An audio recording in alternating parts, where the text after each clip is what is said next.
Mickey Finn frees Grady the Cow. Yukon, Oklahoma, February 26. Knockout drops, cup grease, and a strong push and pull freed Grady the Cow from her silo prison at 8:09 a.m. today. It was a triumph for the Denver Post, which invaded Oklahoma to rescue this bovine damsel in distress. Grady's captivity ended just 5 days after she bolted into the silo through a tiny 17 by 25.5-inch feed door. She was running away from Dr. L.J. Crump, the Yukon vet who was treating her. She left the silo with great squirming and clatter of hoofs, with Ralph Partridge, farm editor of the Post, pushing her from behind with the help of 3 others. Dr. Crump was pulling, along with Bill and Charles Mock, Grady's owners. More than 40 early risers gathered in the raw gray dawn to watch the solution of a problem that stirred North America. When it came down to cases, the liberation was a lot easier than expected and took everyone by surprise. A truck with a power winch was standing by 100 feet away, with a long cable leading through a shed to the little door.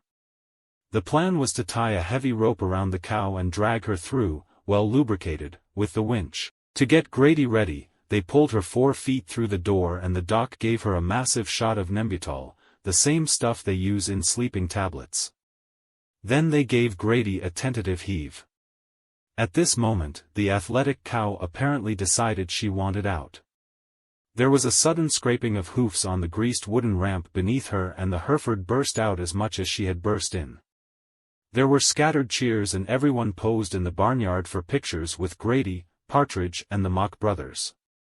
Ever since the nation heard about Grady's captivity, Bill Mock was swamped with suggestions. "I heard from 44 or 45 states Friday, including Canada," Mock said. "They all had ideas.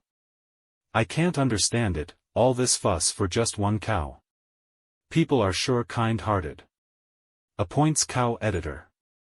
The plans came from everywhere. Bangor, Maine, the Bangor Daily Commercial started a contest to find the best method to help Grady. Toronto, Canada, another newspaper opened its editorial columns to suggestions. Toledo, Ohio, the Toledo Times appointed a cow editor and started firing ideas to Mock. Minneapolis, a citizen recommended grease and a push through the door. "She won't come hard with lard," he said. Atlanta, Georgia, the Atlanta Constitution suggested a drug to relax Grady so she could be folded up and eased back through the door. The last idea also came from Oklahoma's governor, Roy J. Turner, once a farm boy but now an oil millionaire who raises prize Herefords. "Give her an anesthetic, then she can be put through that little door again," said the governor. "We'll listen to them all," he said. Grady's story might have remained an untold tale but for the vigilance of Robert A. Park, editor of the weekly Yukon Sun. Park, a former Associated Press editor for 11 years, heard the story and didn't believe it. He went to investigate, learned the truth, and the news was flashed by land and sea to an anxious world. Youngstown Vindicator. Youngstown, Ohio. February 26, 1949. Romance enters life of Grady, the cow that jumped into silo. Yukon, Oklahoma, July 12. Remember Grady the cow? How in a moment of fright she jumped through the tiny door in Bill Mock's silo here last February and couldn't get out. And how she was freed 5 days later with a generous helping of elbow and axle grease, while all North America held its breath. It's time to bring Grady's story up to date. First of all, she was ghastly sick after her rough and ready exit through that 17 by 25.5-inch door. Her neck was injured and she could hardly eat. It was really touch and go for a while. But lately she's been feeling fine and eats like a cow, if not like a horse.